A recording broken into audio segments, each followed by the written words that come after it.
안녕하세요. 가족일기 구독자 여러분, 시청자 여러분, 잠시 귀를 기울여 주시겠어요?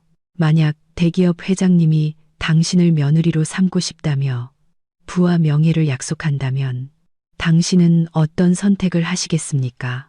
저는 그 모든 것을 거절하고 저를 위해 모든 것을 희생한 가난한 남자를 선택했습니다. 그런데 제 결혼식 날 회장님이 나타나 이렇게 말할 줄 누가 알았을까요? 자네, 지금 자네 옆에 있는 남편이 누구인지 정말 알고 있는 건가? 서울 최고급 5성급 호텔의 연회장. 화려한 크리스탈 샹들리에가 눈부신 황금빛을 쏟아내고 있었습니다. 클래식 음악과 함께 샴페인 잔이 부딪히는 맑은 소리는 부와 권력의 교향곡처럼 울려 퍼졌습니다.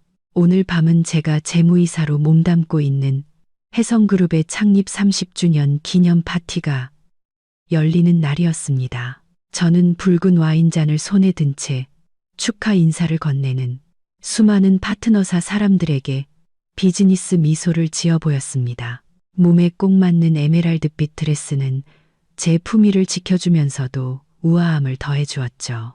겉으로는 침착해 보였지만 마음속으로는 이 파티가 빨리 끝나기만을 바랐습니다. 제 인생의 남자가 기다리고 있는 저의 작고 아늑한 옥탑방으로 돌아가고 싶었거든요. 그때 마이크 소리가 장내에 울려 퍼지며 모든 하객의 시선이 집중되었습니다. 박 회장님이 연단 위로 올라섰습니다. 60이 넘은 나이, 희끗희끗한 머리카락에도 그의 풍채는 여전히 위엄이 넘쳤습니다. 그의 날카로운 눈빛이 군중을 훑다 제게서 멈췄습니다. 심장이 쿵 하고 내려앉았고 불길한 예감이 스쳤습니다. 박 회장님은 낮지만 힘있는 목소리로 입을 열었습니다. 신사 숙녀 여러분, 오늘은 우리 그룹의 기쁜 날일 뿐만 아니라 제가 개인적으로 공유하고 싶은 이야기가 있습니다. 저도 이제 늙었지요. 제 가장 큰 소망은 제 유일한 아들을 보살피고 이 기업을 물려받을 현명한 며느리를 찾는 것입니다. 연 회장은 숨소리 하나 들리지 않을 만큼 조용해졌습니다. 모든 시선이 그에게로 향했죠. 회장님은 미소를 지으며 제 쪽으로 손을 뻗었습니다. 그리고 제가 마음에 둔 사람은 다른 누구도 아닌 바로 우리의 유능한 서윤 이사입니다. 천둥 같은 박수 소리가 터져 나왔습니다. 질투, 부러움, 호기심이 담긴 시선들이 바늘처럼 제게 날아와 박혔습니다. 저는 너무 놀라 손에 들고 있던 와인 잔을 떨어뜨릴 뻔했습니다. 이런 상황은 단 한 번도 상상해 본 적이 없었습니다. 회장님께서 제 능력을 아껴주신다는 건 알았지만 결혼이라는 인생 대사를 이렇게 공개적으로 꺼내실 줄은 몰랐습니다. 박 회장님은 연단에서 내려와 제게로 똑바로 걸어왔습니다. 그는 주변 사람들이 모두 들을 수 있을 만큼 큰 소리로 말했습니다. 서 이사, 나는 자네가 아주 마음에 드네. 만약 우리 박씨 가문의 며느리가 되겠다고 약속한다면 자네가 원하는 모든 것을 주겠네. 세기의 결혼식, 한강이 보이는 최고급 빌라, 그리고 슈퍼카까지. 가장 중요한 건 미래의 혜성그룹 사장 자리가 바로 자네 것이 될 걸세. 시골에 계신 자네 가족들도 내가 책임지고 보살펴 다시는 흙만지며 고생할 일 없게 해주겠네.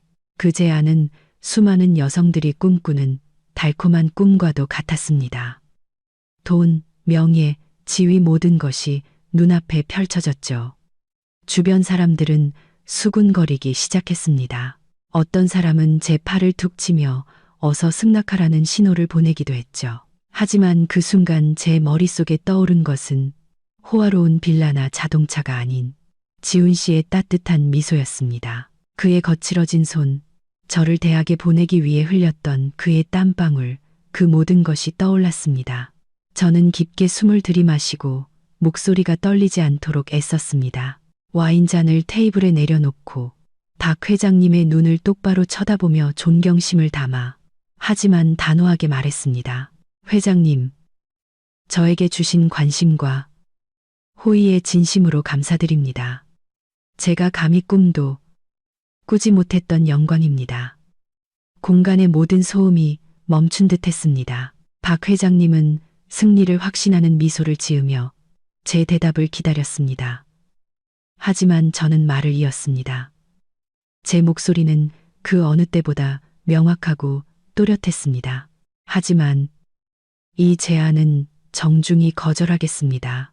웅성거리던 소리가 순간 뚝 그쳤고 그 자리에는 무서운 침묵만이 감돌았습니다. 박 회장님의 입가에 걸려있던 미소가 굳어졌습니다. 지금 뭐라고 했나?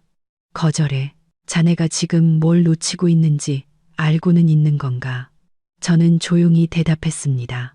네, 회장님, 잘 알고 있습니다. 하지만 제게 행복은 좋은 집이나 비싼 차에 있지 않습니다. 제 마음에는 이미 주인이 있습니다. 제가 선택한 남자는 부자도 아니고 권력도 없지만 그는 자신의 청춘을 바쳐 저를 공부시켰고 굶어가면서까지 저의 오늘을 만들어준 사람입니다.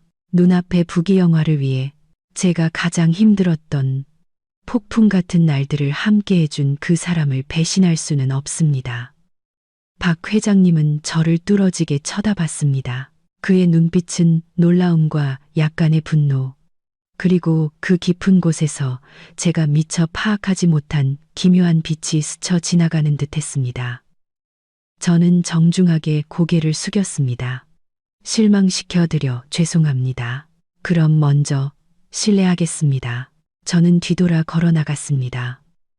등 뒤로 화려한 불빛과 사람들의 수군거림이 멀어졌습니다. 이 순간부터 제 인생에 수많은 시련이 닥칠 것을 알았지만 후회는 없었습니다. 길의 끝에서 따뜻한 라면 한 그릇을 끓여놓고 저를 기다리는 사람이 있다는 것을 알기에 그것이 제 인생의 진정한 행복이었으니까요. 화려한 호텔을 빠져나와 택시를 타고 좁은 골목, 깊숙한 곳에 있는 허름한 동네로 돌아왔습니다. 두세 개의 극명한 대비에 마음이 조금 가라앉았습니다. 한쪽은 비단 같은 호사스러움, 다른 한쪽은 힘겨운 생존 경쟁. 하지만 택시가 낡은 빌라 앞에 멈추고 익숙한 옥탑방 창문에서 새어나오는 따뜻한 노란 불빛을 보자 제 안의 모든 피로가 눈 녹듯 사라졌습니다. 문을 열고 들어서자 10평 남짓한 작은 방이 눈에 들어왔습니다. 낡은 가구들이었지만 깔끔하게 정돈되어 있었죠. 파와 닭 육수의 고소한 냄새가 공중에 퍼지자 배에서 꼬르륵 소리가 났습니다. 지훈 씨가 부엌에서 등을 돌린 채 서 있었습니다. 그는 어깨가 해진 낡은 티셔츠를 입고 있었고 마른 체형이었지만 단단해 보였습니다. 소리를 듣고 돌아선 그의 얼굴에 순박한 미소가 번지자 햇볕에 그을린 얼굴 전체가 환해지는 것 같았습니다. 왔어? 파티는 어땠어? 힘들었지? 그는 제가 뭘 먹었는지 묻지 않았습니다. 제가 비즈니스 파티에 가면 긴장해서 거의 아무것도 먹지 못한다는 걸 잘 알고 있었으니까요. 그는 김이 모락모락 나는 계란라면 한 그릇을 내왔습니다. 위에는 파릇파릇한 파와 얇게 썬 소고기 몇 점이 올라가 있었죠. 옷 갈아입고 와서 따뜻할 때 먹어. 방금 끓였어. 저는 라면 그릇을 바라보는데 갑자기 눈물이 핑 돌았습니다. 최고급 요리는 아니었지만 그 안에는 지훈 씨의 모든 사랑이 담겨 있었습니다. 비싼 드레스를 벗고 편안한 홈웨어를 입은 뒤 작은 나무 식탁에 앉았습니다. 지훈 씨는 맞은편에 앉아 다정하게 젓가락을 건네주었습니다. 저는 라면을 먹으며 몰래 그를 쳐다봤습니다. 30이 채 되지 않은 나이인데도 그의 머리에는 벌써 희끗희끗한 새치가 보였습니다. 힘든 일을 오래 한 탓에 그의 손은 굳은 살로 거칠었죠. 저는 7년 전 제가 막 서울로 올라와 대학에 다니던 시절을 떠올렸습니다. 시골집은 가난했고 부모님은 늘 편찮으셔서 대학 등록금은 엄청난 부담이었습니다. 그때 같은 고향 출신인 지훈 씨가 자신의 학업을 포기하고 서울로 올라와 막노동, 배달, 공사장 인부 등 온갖 부순 일을 하며 제 학비를 벌어주었습니다. 비가 억수같이 쏟아지던 어느 날, 흠뻑 젖어 추위에 떨면서도 그는 제게 따뜻한 호빵을 건넸습니다. 그는 항상 자신은 배부르게 먹었다고 거짓말했지만 저는 그가 저를 위해 책 살 돈을 아끼려고 굶는다는 것을 알고 있었습니다. 제 우수한 졸업장과 지금의 재무이사 자리, 절반은 제 노력의 결과였지만 나머지 절반은 지훈 씨의 땀과 눈물로 만들어진 것이었습니다. 왜 안 먹고 나만 그렇게 쳐다봐? 라면 맛없어? 제 생각의 흐름을 깨며 지훈 씨가 걱정스럽게 물었습니다. 저는 고개를 저으며 울컥하는 마음으로 미소 지었습니다. 아니, 너무 맛있어. 그냥 오빠가 너무 고맙고 미안해서. 지훈 씨는 씩 웃으며 제게 고기 한 점을 더 얹어주었습니다. 바보 같기는. 우리 사이에 그런 말 하는 거 아니야. 네가 성공하고 네가 즐거우면 난 그걸로 행복해. 저는 젓가락을 내려놓고 그의 거친 손을 잡았습니다. 그리고 파티에서 있었던 일을 그에게 이야기하기로 결심했습니다. 지훈 오빠, 오늘 박 회장님이 나더러 자기 며느리가 되어달라고 하셨어. 지훈 씨는 순간 멈칫했고 그의 눈빛이 살짝 흔들렸지만 이내 평정을 되찾았습니다. 그는 아무렇지 않은 듯 가볍게 물었습니다. 그래서 뭐라고 대답했는데? 거절했어. 곧 결혼할 남자가 있다고. 그 사람이 몇 년 동안 나를 먹여 살리고 공부시켰는데 그 사람을 버릴 수 없다고 말했어. 지훈 씨는 제 눈을 깊이 들여다보았고 그의 눈동자에는 강한 감동이 어렸습니다. 그는 제 손을 꽉 잡으며 낮은 목소리로 말했습니다. 너 정말 바보다. 회장님 며느리가 되면 인생이 바뀌는 건데 나랑 결혼하면 고작이라면 한 그릇이 전부야. 나한테는 일하면 한 그릇이 궁중 요리보다 더 소중해. 저는 단호하게 대답했습니다. 돈은 내가 벌 수 있어. 하지만 나를 위해 모든 걸 희생할 수 있는 진실한 남자는 이 세상에 오빠 한 사람뿐이야. 나는 오빠를 세상 그 무엇과도 바꾸지 않아. 지훈 씨는 아무 말 없이 저를 조용히 끌어안았습니다. 그의 가슴에서 심장이 세차게 뛰는 소리가 들렸습니다. 그의 품 안에서 저는 더할 나위 없는 평온함을 느꼈습니다. 바깥 세상에 어떤 폭풍이 몰아쳐도 이곳 그의 곁으로 돌아오면 마음이 놓였습니다. 저는 마음속으로 다짐했습니다. 내일 어떤 어려움이 닥치더라도 이 남자의 손을 꼭 잡고 세상 끝까지 함께 가겠다고. 다음 날 아침은 일요일이었습니다. 늦잠을 좀 더 자려는데 요란한 초인종 소리가 조용한 아침 공기를 깨뜨렸습니다. 지훈 씨는 아침 일찍 개인적인 볼일이 있다며 나간 후였습니다. 저는 부스스 일어나 문을 열었고 그곳에는 제 먼 사촌 동생인 유진이가 팔짱을 낀 채 불만스러운 표정으로 서 있었습니다. 유진이는 저보다 2살 어렸고 예쁘고 세련됐지만 지극히 현실적인 아이였습니다. 집에 들어서자마자 유진이는 옥탑방을 한 바퀴 휙 둘러보더니 혀를 차며 비아냥거렸습니다. 언니, 진짜 대단하다. 연봉이 억대인 재무이사가 어떻게 이런 허름한 옥탑방에서 살아. 내가 언니 대신 답답해 죽겠네.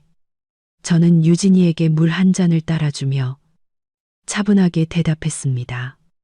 여긴 회사랑 가깝고 안전해서 좋아. 내가 편하면 됐지. 근데 이른 아침부터 무슨 일이야? 유진이는 명품 가방을 의자에 내려놓고 저를 이상한 사람 쳐다보듯 바라봤습니다. 소문 다 들었어. 어젯밤 파티에서 회장님이 언니를 며느리로 삼겠다고 했는데 사람들 다 보는 앞에서 단칼에 거절했다며. 언니 제정신이야? 소문은 정말 빨랐습니다. 하룻밤 사이에 유진이 귀에까지 들어갔을 줄이야. 저는 유진이 맞은편에 앉아 한숨을 쉬었습니다. 난 그분 아들 사랑하지 않아. 난 지훈 오빠를 사랑해. 그게 전부야. 유진이는 마치 꼬리라도 밟힌 것처럼 펄쩍 뛰었습니다. 세상에, 언니, 사랑이 밥 먹여줘. 지훈 오빠 좀 봐봐. 순에 빠진 거 말고 뭐가 있어? 집도 없고, 차도 없고, 직업도 월급 쥐꼬리만 한 비정규직이잖아. 그 사람이랑 결혼해서 평생 언니가 먹여 살릴 거야. 저는 미간을 찌푸리며 목소리를 낮췄습니다. 유진아, 지훈 오빠 그렇게 말하지 마. 그 오빠가 대학 시절 내내 나를 뒷바라지 해주지 않았다면 지금의 내가 있었을까? 사람은 앞뒤가 있어야 하고 은혜를 알아야 하는 거야. 유진이는 입술을 삐죽이며 비꼬는 투로 말했습니다. 은혜를 갚는 방법이 그것뿐이야. 그냥 회장님 아들이랑 결혼하고 지훈 오빠한테는 몰래 돈 한 뭉치 쥐어주면 되잖아. 양육비 줬다 치고. 그럼 둘 다 좋은 거 아니야? 근데 언니는 왜 사서 고생을 하냐고. 정말 복을 발로 차는구나. 인생 역전 기회가 눈앞에 있는데 그걸 걷어차. 사촌 동생의 태도에 얼굴이 화끈 달아올랐습니다. 저는 물컵을 세게 내려놓고 유진이의 눈을 똑바로 쳐다봤습니다. 똑똑히 들어. 나는 내 능력에 자부심이 있어. 지금 내 수입으로도 집 사고, 차 사고, 가족들까지 부양할 수 있어. 누구한테 기댈 필요 없어. 내 자존심과 감정을 팔아서 덧없는 부유함을 얻고 싶지 않아. 지훈 오빠는 내가 선택한 사람이고 내 가족이야. 유진이는 제가 강하게 나오자 조금 주눅이 들었지만 끝까지 할 말은 했습니다. 언니는 너무 이상적이야. 나중에 돈 때문에 현실에 부딪혀봐야 내 말이 맞았다는 걸 알게 될걸. 시골에 계신 부모님이 이 사실 알면 충격받아서 쓰러지실 거야. 언니가 부잣집에 시집가서 덕 좀 보길 얼마나 기대하고 계시는데 부모님 이야기가 나오자 마음 한구석에 걱정이 피어올랐습니다. 부모님이 저를 사랑하신다는 건 알지만 평생 가난에 시달려 오셨기에 자식들이 가난에서 벗어나길 간절히 바라셨습니다. 유진이 말이 틀리지 않았습니다. 부모님께서 제가 그런 좋은 혼처를 마다하고 지훈 씨와 결혼하겠다고 하면 분명 큰 파란이 일어날 것입니다. 저는 자리에서 일어나 손님을 배웅했습니다. 내일은 내가 알아서 할게. 돌아가. 다음에 놀러 오려거든. 즐거운 얘기나 하자. 나한테 훈수 들어올 거면 그만두고. 유진이는 분한 듯 가방을 들고 일어섰고 문을 나서며 한마디 덧붙였습니다. 다 언니 좋으라고 하는 소리야. 나중에 후회해도 소용없어. 문이 닫히고 저는 의자에 털썩 주저앉아 관자놀이를 눌렀습니다. 외부의 여론과 싸우는 것도 힘든데 가족과의 전쟁은 몇 배는 더 힘들 것 같았습니다. 하지만 저는 제 선택을 믿었습니다. 지훈 씨만 곁에 있다면 모든 것을 이겨낼 힘이 생길 거라고. 월요일 아침, 저는 모든 시선을 감당할 각오를 하고 회사에 들어섰습니다. 예상대로 사무실 분위기는 평소와 완전히 달랐습니다. 늘 들리던 활기찬 웃음소리는 사라지고 그 자리에는 힐끔거리는 시선과 작은 속삭임만이 가득했습니다. 제가 지나갈 때마다 그랬고 자리에 앉은 지 얼마 되지 않아 영업팀이 팀장이 입가에 의미심장한 미소를 띤 채 제 앞을 스쳐 지나갔습니다. 이 팀장은 저보다 나이가 많았지만 제가 더 빨리 승진했다는 이유로 늘 저를 눈엣 가시처럼 여겼습니다. 어머, 서 이사님 출근하셨네요. 창피해서 회사 그만두신 줄 알았는데. 이 팀장은 혼잣말처럼 말했지만 사무실 전체가 들을 수 있을 만큼 큰 소리였습니다. 저는 고개를 들지 않고 서류를 넘기며 차분하게 대답했습니다. 저는 능력으로 일합니다. 잘못한 게 없는데 왜 창피해야 하죠? 이 팀장님이야말로 이번 달팀 실적이나 걱정하시는 게 어때요? 지난달처럼 곤두박질 치지 않으려면요. 이 팀장은 분해서 얼굴이 빨개졌지만 이내 비웃으며 말했습니다. 어디 계속 큰 소리 쳐봐. 회장님 눈 밖에 났으니 조만간 잘릴 신세면서 듣자 하니 다음 정리해고 명단에 당신 이름이 있다던데. 이 팀장의 말은 마른 풀밭에 던져진 불씨와 같았습니다. 직원들은 웅성거리기 시작했습니다. 저를 걱정하는 사람도 있었지만 대부분은 고소해하거나 흥미진진하게 구경할 뿐이었습니다. 이 치열한 직장 생활에서 누군가 넘어지면 손을 내밀어주는 사람은 거의 없고 오히려 한 번 더 밟으려고 달려들 뿐이죠. 점심시간이 되어 구내식당으로 내려갔습니다. 평소에는 늘 동료들로 북적였지만 오늘은 저 혼자였습니다. 친했던 동료들마저 불똥이 튈까봐 저를 피했습니다. 밥 한 숟갈을 입에 넣는데 맛이 너무나 썼습니다. 옆 테이블에서 수군거리는 소리가 들려왔습니다. 서이사, 정말 어리석지 않아? 회장님이 그렇게까지 챙겨주시는데 그걸 걷어차다니. 그러게 말이야. 이제 곧 쫓겨나게 생겼네. 듣자 하니 남자친구는 완전 빈털털이라던데. 정말 제정신이 아니야. 황금 동아줄을 버리고 흙탕물에 뛰어들다니. 저는 젓가락을 꽉 쥐고 속에서 치밀어 오르는 분노를 억눌렀습니다. 제 욕을 하는 것은 참을 수 있었지만 지훈 씨를 모욕하는 것은 용납할 수 없었습니다. 저는 벌떡 일어나 식판을 들고 그들이 앉아 있는 테이블로 직진했습니다. 식사하시는 거면 맛있게 드시지. 왜 남의 사생활을 그렇게 씹어대시나요? 제가 여기서 몇 년을 일했고 회사에 얼마나 기여했는지 제 능력이 어떤지는 여러분들이 더 잘 아실 텐데요. 제가 누구를 사랑하고 누구와 결혼하는지는 제 개인의 자유입니다. 말 한마디 잘못해서 인생 망치는 일 없도록 조심하시죠. 그 여직원들은 얼굴이 하얗게 질려 밥에 고개를 쳐박고 아무 말도 못했습니다. 저는 등을 꼿꼿이 세우고 자리를 떴습니다. 방금 한 행동으로 제가 더욱 고립될 수도 있다는 것을 알았지만 누구도 제 자존심을 짓밟게 내버려 둘 수는 없었습니다. 그날 오후 김 부사장으로부터 긴급회의 소집 이메일을 받았습니다. 김 부사장은 회장님의 먼 친척으로 무능하지만 계략에 능한 사람이었습니다. 그는 항상 이 팀장과 결탁하여 저를 끌어내리고 자기 사람을 재무이사 자리에 앉히려 했습니다.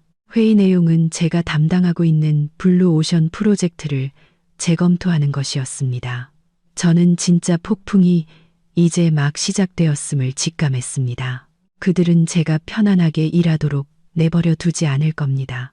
이것은 더 이상 개인적인 감정의 문제가 아니라 저를 그룹에서 몰아내기 위한 권력 다툼이었습니다. 저는 깊게 숨을 들이쉬고 모든 자료와 수치를 철저히 준비했습니다. 그들이 어떤 술수를 쓰든 저는 끝까지 싸울 것입니다. 제 경력을 위해서뿐만 아니라 능력 있는 여성은 시댁의 권력에 의지하지 않고도 스스로의 힘으로 당당히 설 수 있다는 것을 증명하기 위해서였습니다. 회의실의 공기는 활시위처럼 팽팽했습니다. 김 부사장이 주재 자리에 앉아 차가운 표정을 짓고 있었고 그 옆에는 이 팀장이 더이양양한 미소를 띠고 있었습니다. 다른 부서장들도 모두 참석했고 모두들 곧 있을 마녀 사냥을 기다리며 침묵을 지키고 있었습니다. 김 부사장이 신문하는 듯한 말투로 회의를 시작했습니다. 서이사, 블루오션 프로젝트의 자금 흐름에 심각한 문제가 있다는 보고를 받았소. 듣자 하니 개인적인 연애 문제에 정신이 팔려 관리를 소홀히 했고 그로 인해 예산 손실이 발생했다던데 이 점에 대해 어떻게 설명하겠소? 그럴 줄 알았습니다.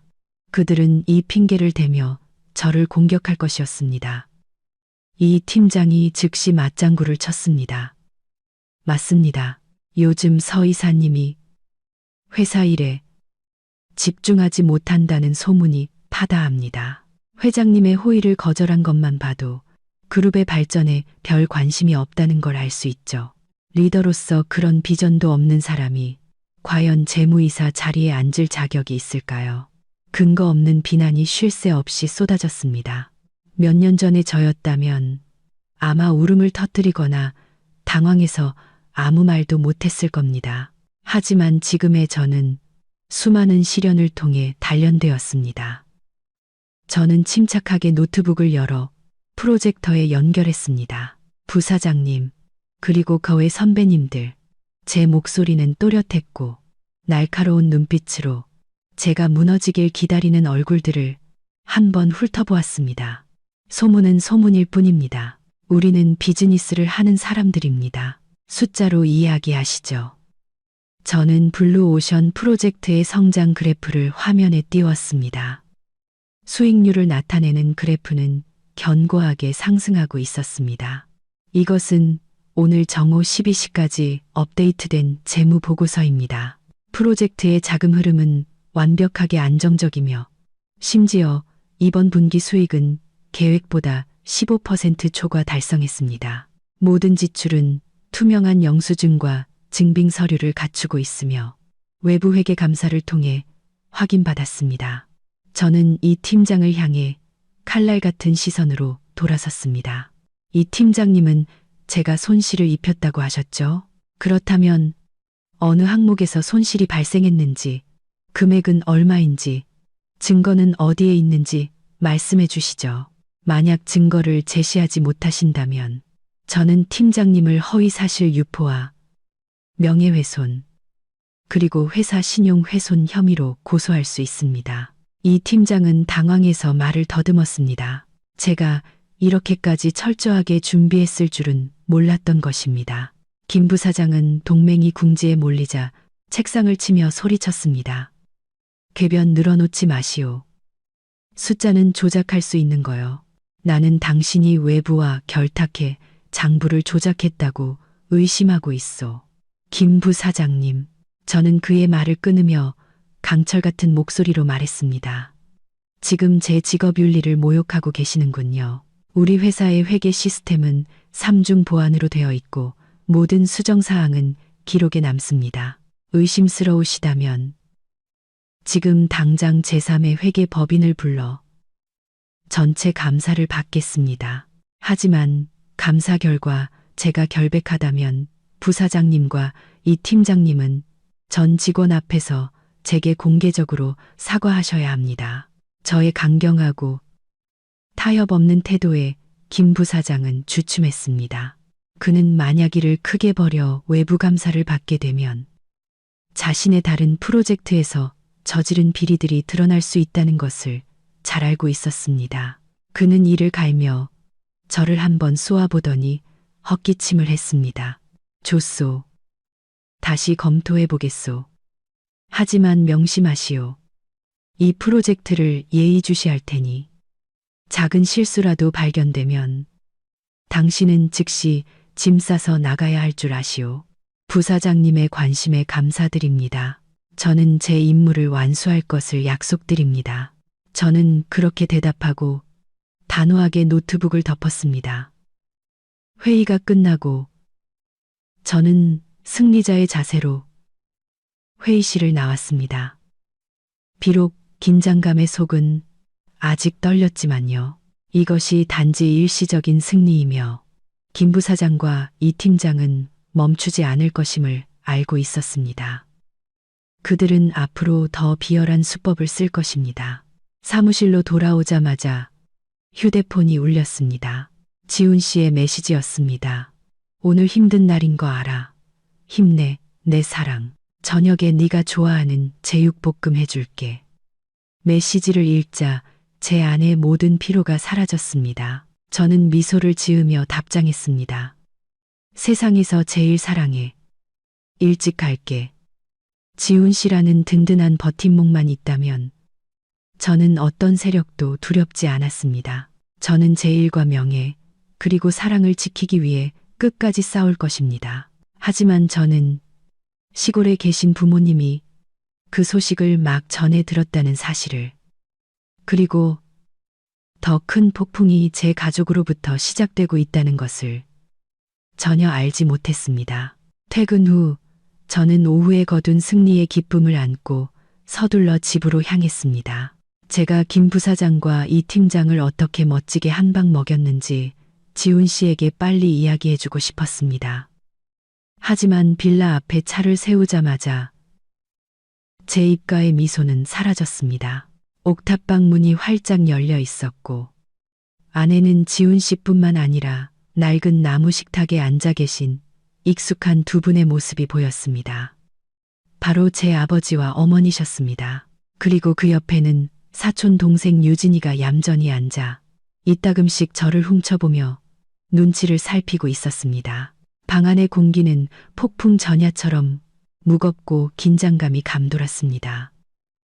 저는 서둘러 안으로 들어가며 인사를 건넸습니다. 엄마, 아빠, 어떻게 미리 연락도 없이 오셨어요? 제가 마중 나갔을 텐데 언제 오셨어요? 어머니가 고개를 드셨습니다. 눈가는 붉었고 고생의 흔적이 깊게 팬 얼굴이었습니다. 어머니는 제 질문에 대답하는 대신 울먹이며 말씀하셨습니다. 딸아, 왜 그렇게 어리석은 짓을 했니? 시골에서 유진이한테 전화 받고 엄마 아빠는 하늘이 무너지는 줄 알았다. 그분이 대기업 회장님이고 너를 며느리로 삼아서 평생 호강시켜 주겠다는데 왜 그걸 거절했어? 아버지는 옆에서 긴 담배 연기를 내뿜으시더니 재떨이에 담배를 거칠게 비벼 끄셨습니다. 아버지의 목소리는 낮고 엄격했습니다. 내가 너를 얼마나 힘들게 공부시켰는데 내가 성공해서 우리 집안을 일으켜 세워주길 바랐다. 그런데 이제 인생 역전할 기회가 제 발로 찾아왔는데 그걸 걷어차? 이 늙은 부모가 계속 이 낡아빠진 시골집에서 살기를 바라는 거냐? 남의 집 자식들은 돈 벌어서 번듯한 집도 짓고 외제차도 사준다는데 넌 고작 이 옥탑방에서 저런 놈이랑. 아버지는 말을 잇지 못하고 방구석에 조용히 앉아있는 지훈 씨를 경멸하는 눈빛으로 쳐다보았습니다. 지훈 씨는 고개를 숙인 채 두 손을 꽉 쥐고 부모님의 분노를 묵묵히 견뎌내고 있었습니다. 저는 가슴이 미어지는 것 같았습니다. 저는 어머니의 손을 잡고 설명하려 애썼습니다. 엄마, 아빠, 진정하고 제 말 좀 들어보세요. 결혼은 평생을 함께하는 일이잖아요. 사랑하지 않는 사람과는 결혼할 수 없어요. 지훈 오빠는 좋은 사람이에요. 저와 함께 수많은 어려움을 이겨냈다고요. 좋으면 밥이 나와, 떡이 나와. 아버지가 제 말을 자르며 소리쳤습니다. 좋아도 돈 없고 지위 없으면 아무짝에도 쓸모없어. 나는 그놈이 얼마나 좋은 놈인지는 관심 없다. 내 딸을 고생시킨다는 것만 알지. 내 꼴을 좀 봐라. 재무이사라는 애가 이렇게 초라하게 사는 게 말이 되냐? 그때 유진이가 끼어들었습니다. 비꼬는 말투였습니다. 아저씨 말씀이 맞아요. 서윤 언니. 요즘 세상에 사랑만 믿고 초가집에서 살겠다는 건 땅 파먹고 살겠다는 소리랑 똑같아요. 회장님을 거절한 건 부자가 될 기회를 잃었을 뿐만 아니라 그분 눈 밖에 난 거라서 이제 직장도 지키기 힘들걸요. 저는 유진이를 날카롭게 쏘아보았고 그 시선에 유진이는 입을 다물었습니다. 그리고 다시 부모님을 보며 단호하게 말했습니다. 엄마, 아빠, 실망시켜 드렸다면 죄송해요. 하지만 전 이미 결정했어요. 전 지훈 오빠랑 결혼할 거예요. 우리는 스스로의 힘으로 우리 삶을 만들어갈 거예요. 제 능력으로 부모님을 부족함 없이 모실 수 있어요. 시댁에 의지하지 않아도요. 어머니는 소리내어 우시기 시작했습니다. 딸아, 제발. 엄마는 다 너 잘 되라고 그러는 거야. 엄마 인생은 이미 고생스러웠어. 네가 엄마처럼 살게 하고 싶지 않아. 가난한 남자랑 결혼하면 평생 서러운 일만 가득해. 어머니의 눈물을 보니 가슴이 찢어지는 듯 아팠습니다. 부모님이 저를 사랑하신다는 걸 알지만 평생 그들을 짓눌러온 가난이 두려움을 낳은 것이었습니다. 그들은 제가 고생할까봐 자신들처럼 힘들게 살까봐 두려워하셨습니다. 하지만 그들은 제가 사랑하지 않는 사람과 온갖 계략과 음모가 가득한 재벌가에서 사는 것이야말로 진짜 지옥이라는 것을 이해하지 못하셨습니다. 그때 지훈 씨가 천천히 일어났습니다. 그는 제 부모님 앞으로 걸어가 무릎을 꿇었습니다. 그의 갑작스러운 행동에 방 안의 모든 사람이 놀랐습니다. 아버님, 어머님, 지훈 씨의 목소리는 낮았지만 힘이 있었습니다. 두 분께서 서윤이를 걱정하시는 마음 잘 압니다. 제가 지금 당장은 가진 것이 없고 서윤이에게 비단 옷을 입혀줄 수는 없습니다. 하지만 한 남자의 명예를 걸고 두 분께 맹세하겠습니다. 절대 서윤이가 고생하게 만들지 않겠습니다. 제 목숨을 걸고 그녀를 지키고 보호하겠습니다. 부디 제게 기회를 한 번만 주십시오. 아버지는 코웃음을 치며 고개를 돌렸습니다. 어머니는 울음을 그치고 안쓰러움과 연민이 섞인 눈빛으로 지훈 씨를 바라보았습니다. 작은 옥탑방에 무거운 침묵이 흘렀습니다. 부모님을 설득하는 것이 하루아침에 될 일이 아니라는 것을 알았지만 무릎 꿇고 있는 지훈 씨의 든든한 등을 보며 저는 우리 사랑에 대한 믿음이 더욱 굳건해졌습니다. 그날 밤 부모님은 마지못해 옥탑방에서 묵으셨습니다. 지훈 씨는 방을 부모님과 저에게 양보하고 자신은 차가운 복도에서 돗자리를 깔고 잤습니다. 추운 밤 공기에 몸을 웅크리고 있는 그의 모습을 보니 눈물이 쏟아졌습니다. 달려가서 안아주고 싶었지만 부모님 심기를 거스를까봐 이를 악물고 참았습니다. 다음 날 아침 지훈 씨는 아주 일찍 일어나 시장에 가서 소고기 뭇국과 따끈한 밥으로 푸짐한 아침상을 차렸습니다. 그의 정성스럽고 다정한 태도에 어머니의 마음은 조금 누그러진 듯했지만 아버지는 여전히 냉랭한 표정으로 아무 말씀도 하지 않으셨습니다. 아침 식사 후 지훈 씨는 정중하게 부모님을 자리에 앉혔습니다. 그는 낡은 서류 가방에서 서류 뭉치 하나를 꺼내 조심스럽게 테이블 위에 올려놓았습니다. 아버님, 어머님, 지훈 씨는 자연스럽고 공손하게 호칭을 바꾸었습니다. 어제는 미처 말씀을 다 드리지 못했습니다. 제가 서윤이와 결혼하면 살 곳이 없을까 걱정하시는 마음 잘 압니다. 이것을 보여드리고 싶었습니다. 아버지는 의심스러운 눈초리로 서류 뭉치를 쳐다보시더니 이내 집어들어 펼쳐보셨습니다. 갑자기 아버지의 눈이 커지고 손이 떨리기 시작했습니다. 그것은 지훈 씨의 이름으로 된 서울 강동구의 한 아파트 매매 계약서였습니다. 그뿐만이 아니었습니다. 안에는 2억 원이 예치된 통장도 함께 들어 있었습니다. 저는 지훈 씨가 성실하게 일하는 것은 알았지만 그가 이렇게 큰 돈을 모았을 줄은 상상도 못했습니다. 그동안 그가 검소하게 생활했던 것은 바로 우리 둘의 미래를 준비하기 위함이었던 것입니다. 지훈 씨는 차분하게 설명했습니다. 몇 년 동안 회사 일 외에도 디자인 외주 작업이랑 주식 투자를 병행했습니다. 서윤이한테는 결혼식 날 깜짝 놀라게 해주려고 비밀로 했습니다. 이 집은 제가 사서 지금 인테리어 공사 중이고 다음 달이면 입주할 수 있습니다.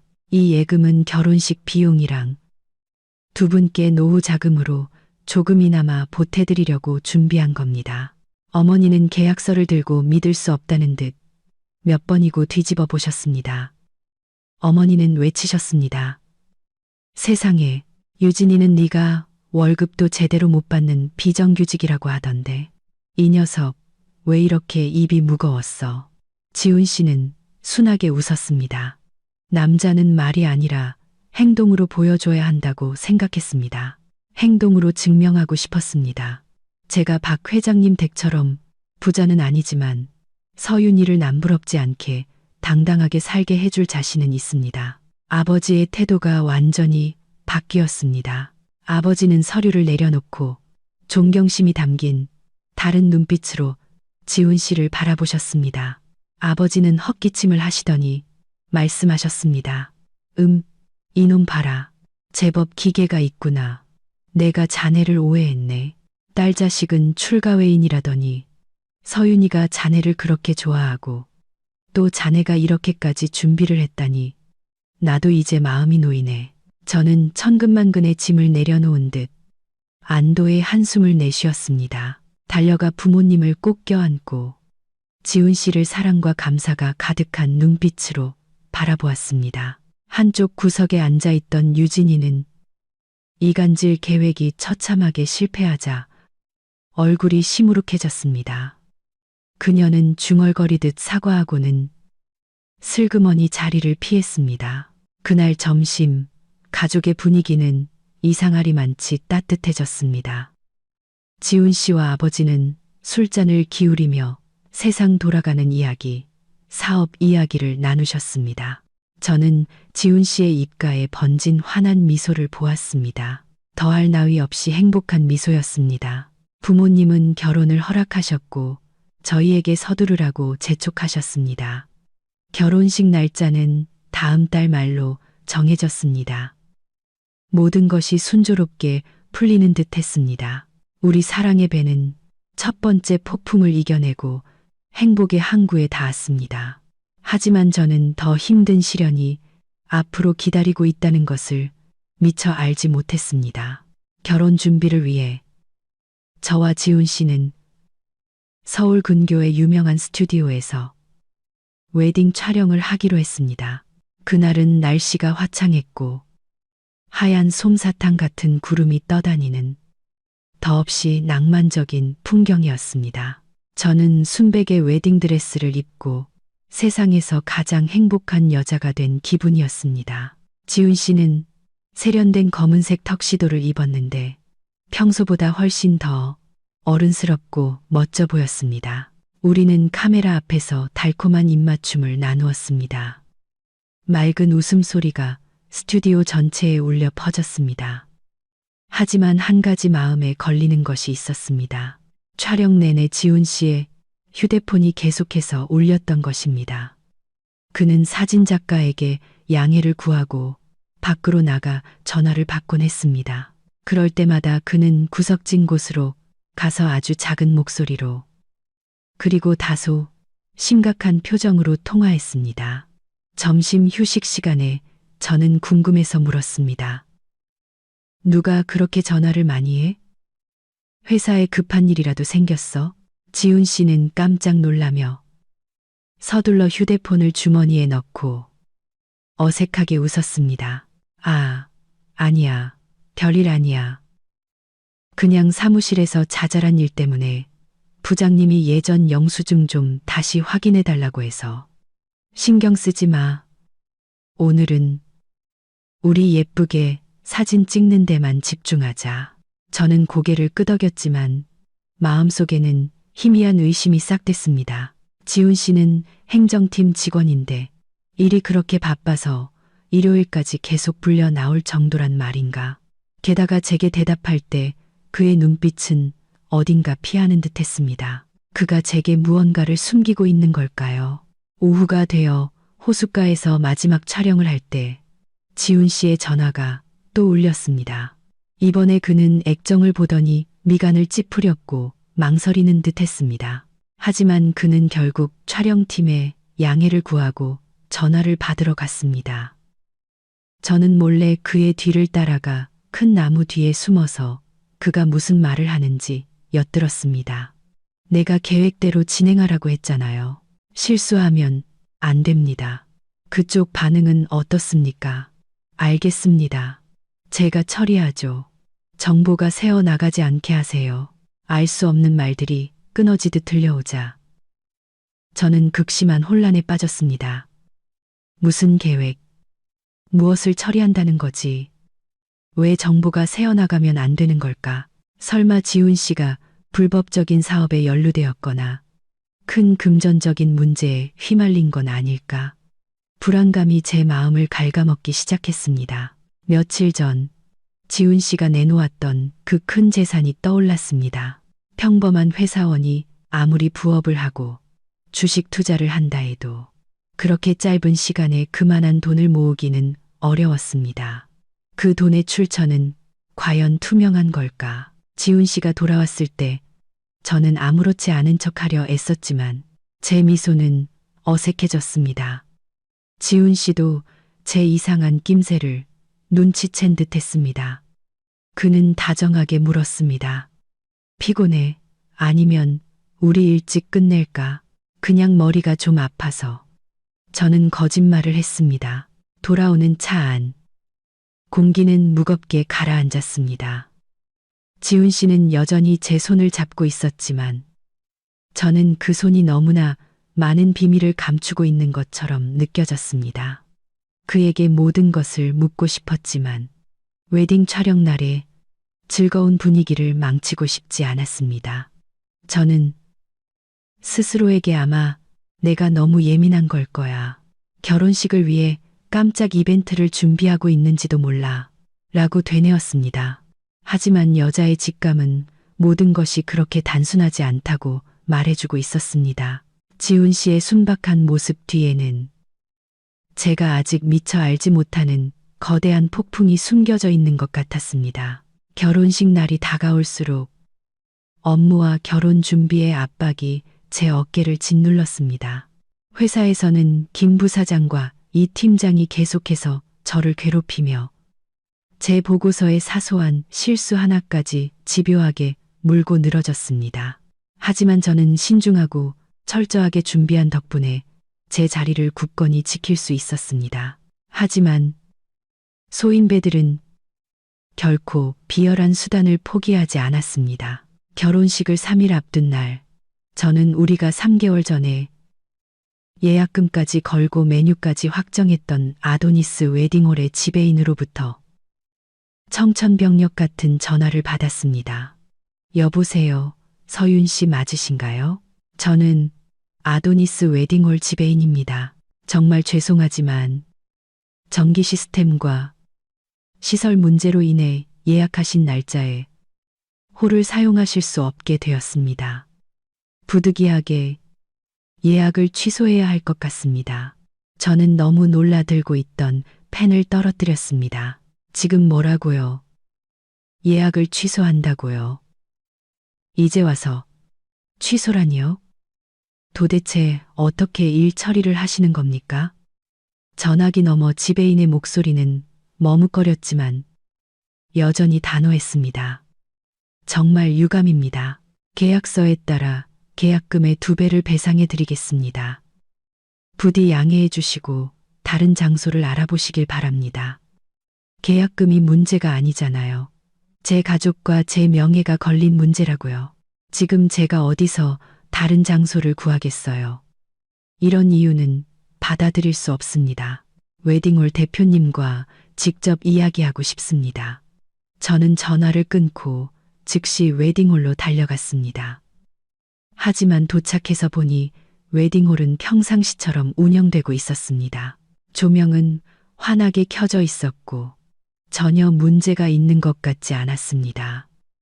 저는 지배인실로 쳐들어가 명확한 설명을 요구했습니다. 탐욕스러운 눈빛의 뚱뚱한 지배인은 저를 거만한 태도로 쳐다보았습니다. 서윤 씨, 솔직히 말씀드리죠. 시설 문제는 없습니다. 다만 어떤 VIP 고객이 그날 웨딩홀 전체를 3배 가격에 빌리겠다고 해서요. 저희는 사업을 하는 입장에서 당연히 이익을 선택해야죠. 만약 자리를 지키고 싶으시면 우선 예약비로 5천만 원을 더 내세요. 아니면 계약금 받고 돌아가시든가요. 저는 분노로 온몸이 떨렸습니다. 5천만 원이라니. 이건 명백한 강탈이었습니다. 분명히 이 일의 배후에 누군가가 있었습니다. 며칠 전 내 결혼식이 순조롭게 진행될지 어디 한번 보자라고 비꼬던 김 부사장의 눈빛이 떠올랐습니다. 분명히 그였습니다. 그가 돈과 권력을 이용해 웨딩홀을 압박하여 제 결혼식을 망치고 하객들과 가족들 앞에서 저를 망신 주려 하는 것이었습니다.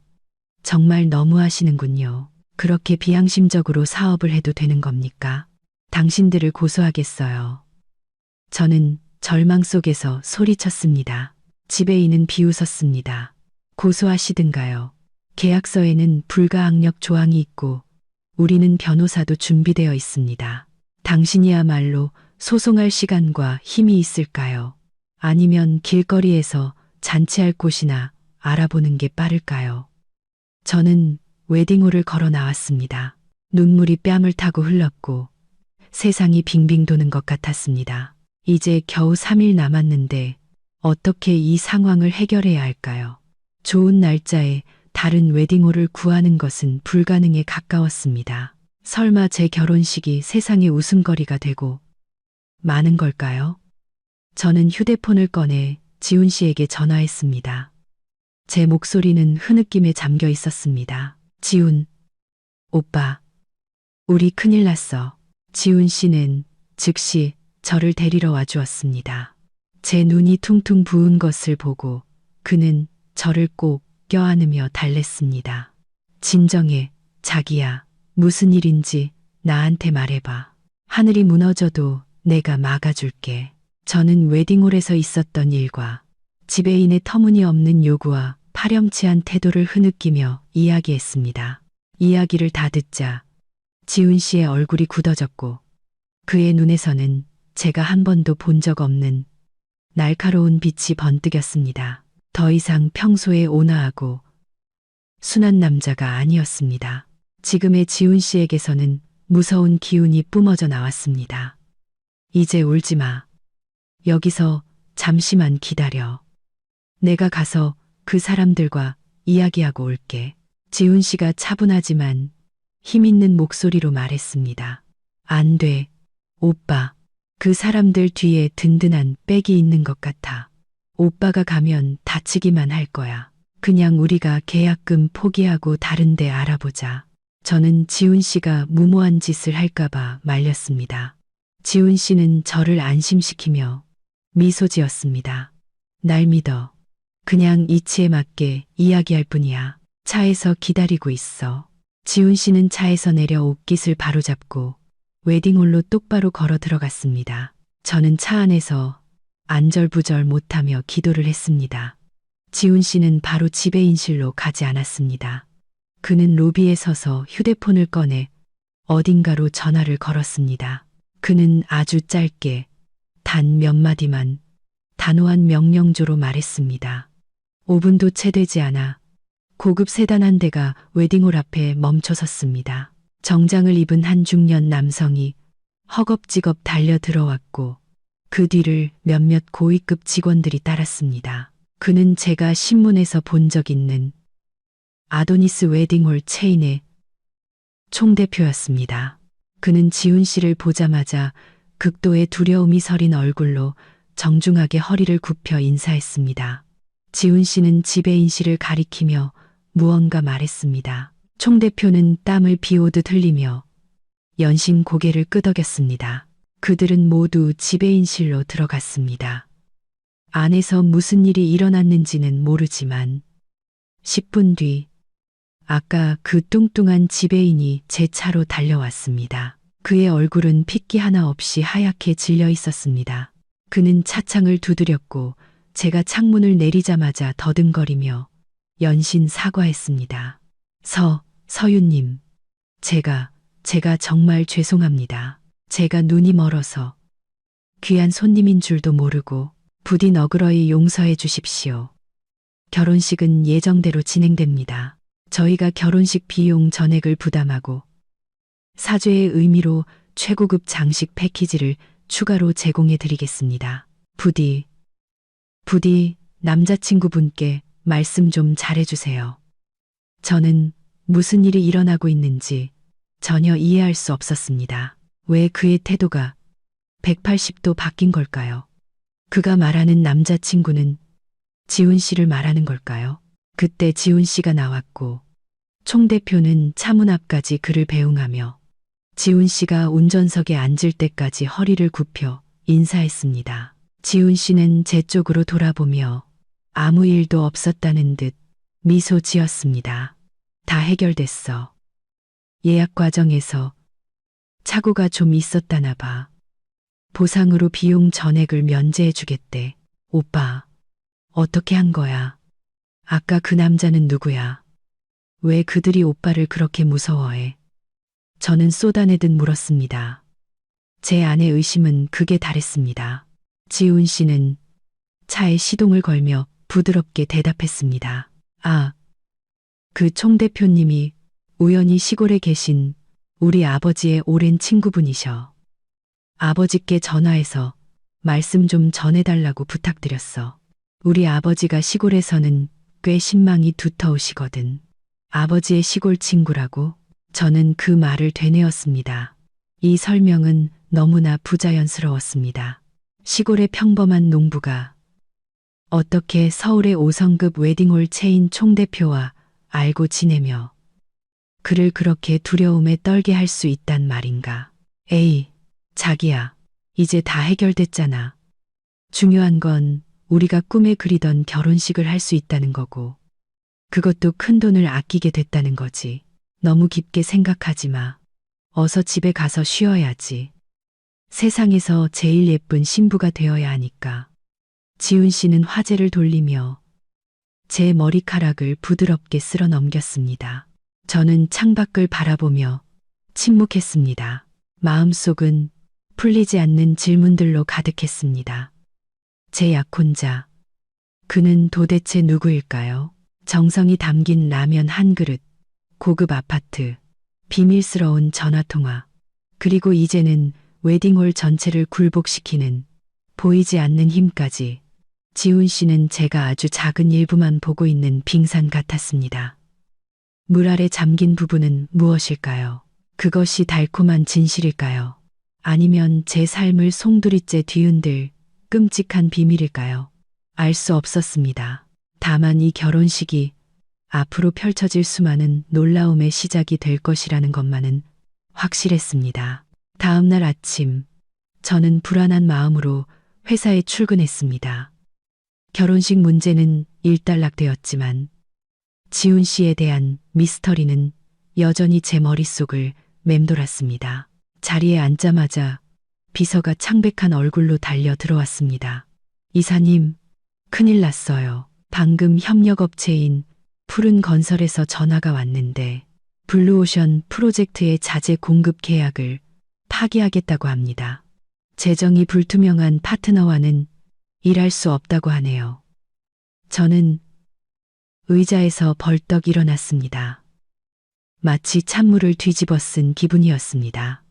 푸른건설은 이 프로젝트의 가장 중요한 전략적 파트너였습니다. 만약 그들이 빠지면 프로젝트는 중단되고 그룹에 수백억 원의 손실을 입히게 될 것입니다. 어떻게 그럴 수가 있어. 계약도 다 끝났고 우리는 결제 조건도 모두 제때 이행했잖아. 지금 당장 그쪽 사장님과 연결해줘. 비서가 떨리는 목소리로 대답했습니다. 전화했는데 받지 않으세요. 그쪽 비서 말로는 사장님이 이사님께서 결혼 준비를 위해 공금을 횡령했고 곧 회사에서 해고될 거라는 소문을 듣고 매우 화가 나셨다고 합니다.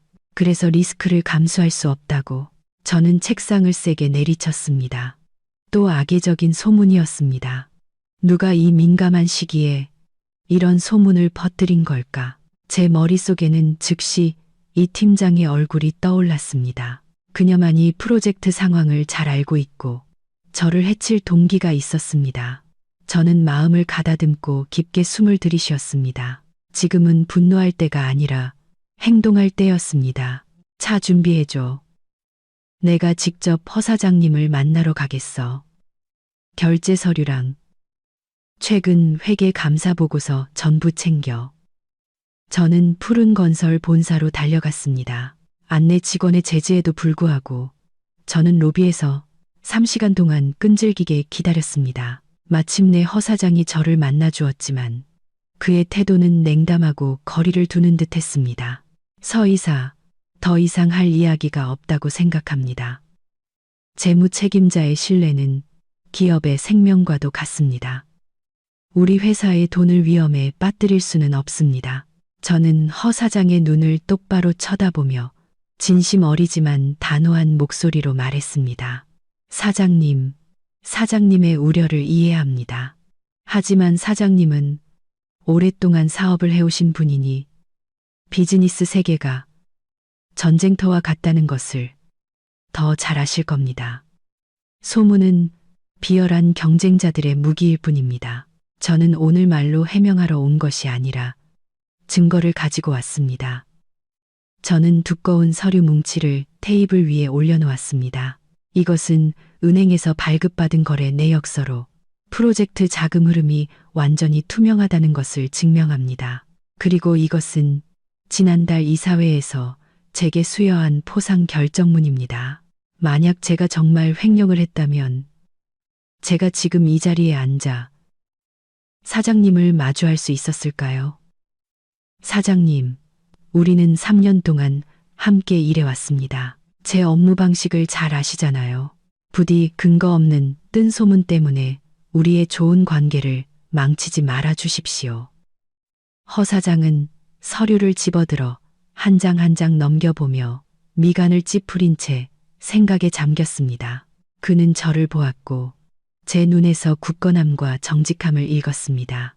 잠시 후 그는 한숨을 쉬었고 그의 얼굴이 부드러워졌습니다. 서 이사, 사실 오늘 아침에 익명의 전화를 받았소. 당신에 대해 아주 안 좋은 이야기들을 하더군. 하지만 내가 너무 성급했던 것 같소. 이 숫자들은 거짓말을 하지 않으니까. 허 사장은 일어나 저와 악수했습니다. 오해해서 미안하오. 계약은 계속 진행될 것이오. 하지만 당신도 조심하시오. 당신 회사 내부가 아주 복잡한 것 같으니. 저는 안도의 한숨을 내쉬며 허 사장에게 연신 감사 인사를 했습니다. 푸른 건설 건물을 나오며 마음이 한결 가벼워졌지만 불안감은 여전히 남아 있었습니다.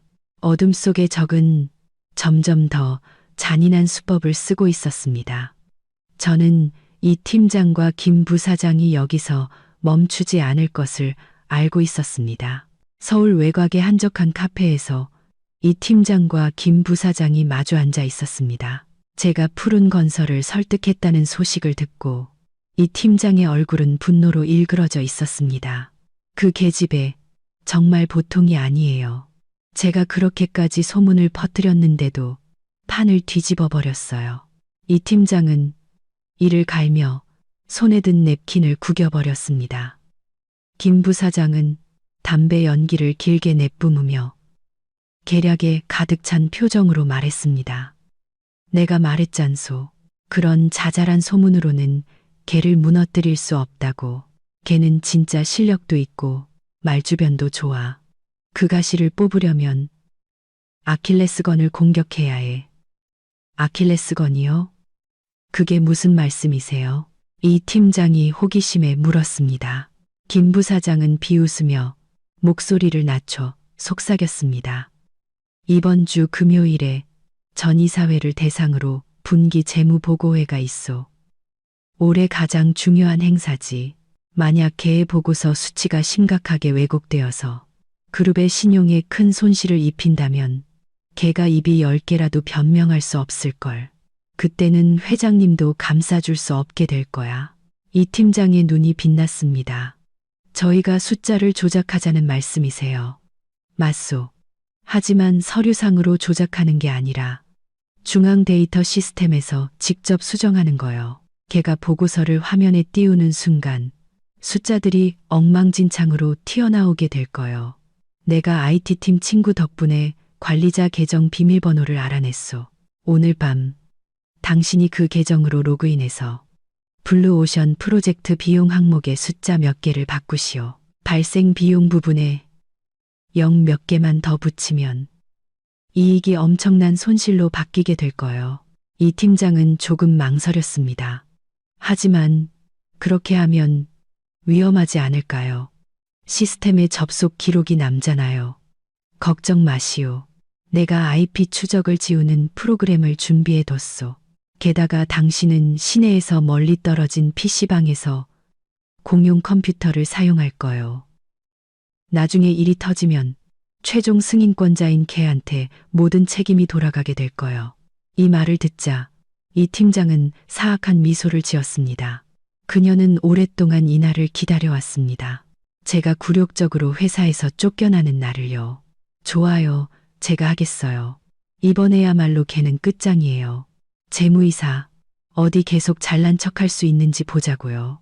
두 공모자는 자신들의 악랄한 계획을 위해 축배를 들었습니다. 하늘의 그물은 넓고 섬기지만 결코 놓치는 법이 없다는 것을 전혀 알지 못한 채 탐욕과 질투가 그들을 서서히 자멸의 길로 몰아가고 있었습니다. 금요일 아침, 저는 중요한 보고회를 준비하기 위해 아주 일찍 회사에 도착했습니다.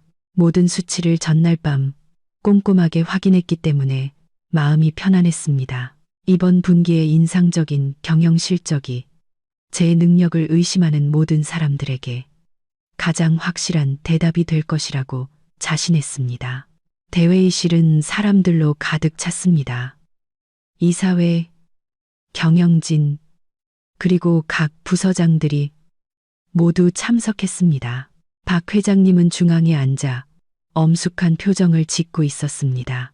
김 부사장은 그 옆에 앉아 이따금씩 제게 이상하리만치 자신만만한 눈빛을 보냈습니다. 제 발표 차례가 되어 저는 노트북을 프로젝터에 연결하고 최신성과 투명성을 보장하기 위해 재무관리 프로그램을 열어 시스템에서 직접 보고서를 추출했습니다. 회장님, 그리고 임원 여러분, 지금부터 블루오션 프로젝트의 3분기 재무보고를 시작하겠습니다. 제가 말을 마치자마자 차트가 대형 화면에 나타났습니다. 그런데 무언가 이상했습니다. 저는 눈을 비비고 제가 보고 있는 것을 믿을 수 없었습니다. 원래라면 하늘색 기둥이 높이 솟아 있어야 할 수익률 그래프가 지금은 붉은색 기둥이 되어 바닥을 뚫고 있었습니다. 화면에 선명하게 찍힌 숫자는 손실 500억 원, 연회장 전체가 경악으로 술렁였습니다. 수군거리는 소리가 벌집을 쑤신 듯 터져 나왔습니다. 저게 뭐야? 손실 500억이라고? 프로젝트가 엄청난 흑자를 내고 있다고 하지 않았어? 이건 사기잖아. 도대체 재무이사가 일을 어떻게 하는 거야? 저는 그 자리에 얼어붙었고 손발이 차가워졌습니다. 분명히 어젯밤 제가 확인했을 때는 200억 흑자였습니다. 어떻게 하룻밤 사이에 숫자가 이렇게 끔찍하게 바뀔 수 있단 말인가? 저는 서둘러 세부 항목을 확인했습니다. 세상에, 기타 비용 항목이 누군가에 의해 수정되어 실제보다 수백 배나 부풀려져 있었습니다. 김 부사장이 책상을 치며 일어섰습니다. 그의 목소리는 날카로웠습니다. 서 이사, 이 숫자에 대해 어떻게 설명하겠소? 무능한 관리를 숨기기 위해 허위 보고를 한 것 아니오. 주주들의 돈 500억 원이 증발했소. 당신이 책임질 수 있겠소? 이 팀장도 놀란 척하며 거들었습니다. 세상에 서 이사님이 이렇게 무책임할 줄은 몰랐어요. 어쩐지 요즘 계속 업무에 소홀하다 했더니 결국 이렇게 심각한 결과를 초래했군요. 박 회장님은 미간을 찌푸리며 저를 뚫어지게 쳐다봤습니다. 그의 눈빛은 실망으로 가득했습니다. 서 이사, 이게 어떻게 된 일인가? 지금 당장 합당한 설명을 듣고 싶네. 저는 그 자리에 못 박힌 듯 서 있었고 땀이 비오듯 쏟아졌습니다. 저는 함정에 빠졌다는 것을 알았습니다. 너무나 교묘하고 잔인한 함정이었습니다. 지금 제가 무슨 말을 해도 변명처럼 들릴 것입니다. 시스템의 데이터는 살아있는 증거였고 저는 부정할 수 없었습니다. 회장님, 이 숫자는 분명히 착오가 있거나 시스템 오류일 겁니다. 어젯밤 제가 확인할 때만 해도 정상이었어요. 제 목소리는 약하게 떨렸습니다. 시스템 오류, 이 시스템은 수십억짜리야. 어떻게 하필 지금 같은 때에 오류가 날 수 있겠소. 핑계 대지 마시오. 분명히 당신이 횡령하거나 손실을 입히고 그걸 덮으려다 실패한 게 틀림없어. 김 부사장이 몰아붙였습니다. 조사를 위해서 이사의 직무를 즉시 정지시키고 모든 손실에 대한 배상을 요구할 것을 제안합니다. 김 부사장이 결정타를 날렸습니다. 저는 발밑에 땅이 무너져 내리는 것 같았습니다. 그동안의 모든 노력과 수고가 한순간에 물거품이 되었습니다. 주위를 둘러보며 도움을 구했지만 차가운 경멸에 눈초리만이 돌아올 뿐이었습니다. 저는 이 싸움에서 완전히 혼자였습니다. 저는 회의실을 나가 징계 결정을 기다리라는 요구를 받았습니다. 텅 빈 사무실에 앉아 있는데 눈물이 하염없이 흘렀습니다. 저는 떨리는 손으로 휴대폰을 들어 지훈 씨에게 전화했습니다. 지금 그는 제 유일한 구명줄이었습니다. 지훈 오빠, 나 이제 끝났어. 나 억울해. 그들이 데이터를 조작해서 나한테 500억 손실 혐의를 뒤집어 씌웠어. 저는 제대로 말을 잇지 못하고 흐느꼈습니다. 전화기 너머 지훈 씨의 목소리는 이상하리만치 차분하고 침착했습니다. 서윤아, 내 말 들어. 심호흡하고 진정해. 네가 잘못한 게 없으면 두려워할 필요 없어. 그들이 시스템 데이터를 수정했다고 했지? 응, 하지만 증거가 없어. 김 부사장이랑 이 팀장이 공모한 거야. 알았어. 지금 컴퓨터를 켜서 시스템 접속 기록을 확인해봐. 누구든 로그인해서 수정하면 흔적이 남게 되어 있어. 그들이 의도적으로 삭제했더라도 메인 서버에는 백업본이 남아있을 거야. 저는 눈물을 닦고 지훈 씨가 시키는 대로 했습니다. 하지만 오빠, 나는 일반 접속 권한밖에 없어서 서버의 상세 로그는 볼 수가 없어. 지훈 씨는 몇 초간 침묵하더니 말했습니다. 잠깐만 기다려. 내가 너한테 링크랑 코드를 하나 보내줄게. 거기에 입력해. 숨겨진 데이터를 추출하는 툴이야. 내 IT 전문가 친구가 만들어준 거야. 날 믿고 바로 해봐. 1분 뒤 메시지가 도착했습니다. 저는 떨리는 손으로 지훈 씨가 보내준 링크에 코드를 입력했습니다. 컴퓨터 화면이 한번 깜빡이더니 길고 긴 목록이 나타났습니다. 초단위까지 기록된 상세 접속 기록이었습니다. 지훈 씨가 전화로 안내했습니다. 어젯밤부터 오늘 아침 사이에 누가 재무 모듈에 접속해서 업데이트 명령을 실행했는지 찾아봐. 저는 눈을 크게 뜨고 찾았습니다. 그리고 거기 어젯밤 11시 45분에 관리자 계정으로 접속한 기록이 있었습니다. 하지만 이상하게도 로그인한 IP 주소는 회사 내부 네트워크가 아닌 외부의 낯선 IP 주소였습니다. 오빠, 관리자 계정이 한밤중에 접속했는데 IP가 이상해. 그 IP 주소 복사해서 내가 방금 보내준 주소 조회 사이트에 붙여넣기 해봐. 저는 그대로 따랐습니다. 결과가 나타났습니다. IP 주소는 회사에서 20km 떨어진 외곽에 위치한 T게임센터라는 PC방 소유였습니다. 지훈 씨가 말을 이었습니다. 이제 그 PC방의 CCTV를 확인해야 해. 내가 그 PC방 알아. 사장님이 아는 분이셔. 아, 내 친구의 지인이야. 지금 바로 CCTV 영상을 요청해서 너한테 보내줄게. 불과 10분 뒤 제 휴대폰으로 동영상 클립 하나가 전송되었습니다.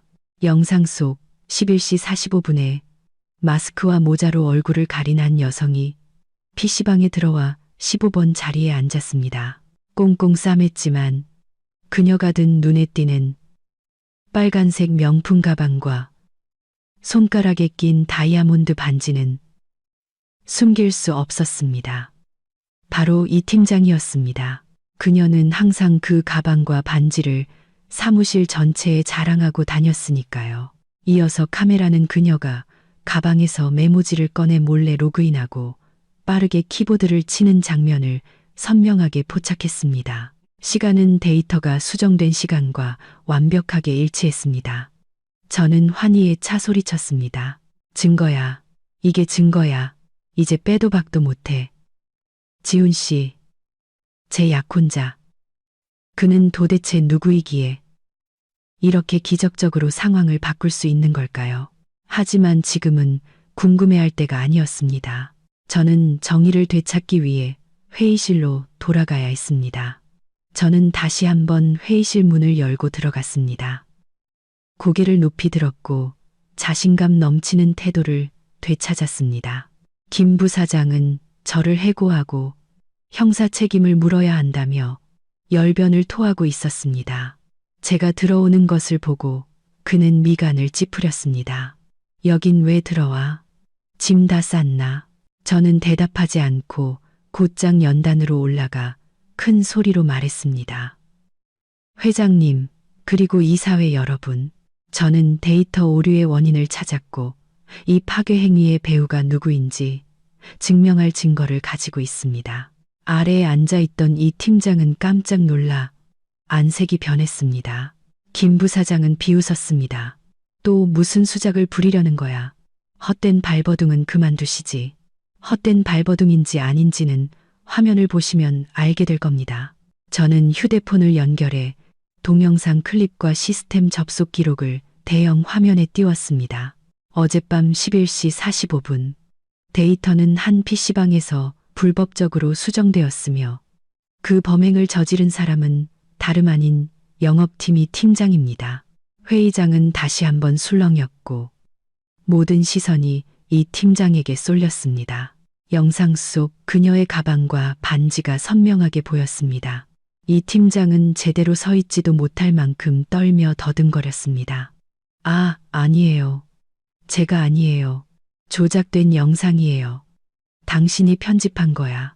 조작인지 아닌지는 경찰이 즉시 확인할 수 있겠죠. 제가 경찰을 부르길 원하십니까?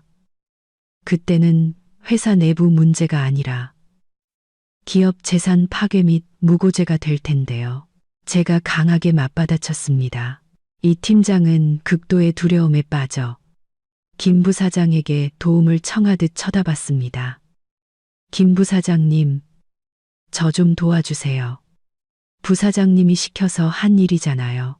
혼란 속에서 이 팀장이 내뱉은 말은 모든 것을 폭로했습니다. 김 부사장은 얼굴이 하얗게 질려 서둘러 소리쳤습니다. 무슨 소리를 하는 거야? 네가 잘못해놓고 나한테 뒤집어 씌워? 나는 아무 관련 없어. 하지만 이미 늦었습니다. 박 회장님이 책상을 쾅 하고 내리치며 일어섰습니다. 그의 얼굴은 분노로 붉게 달아올라 있었습니다.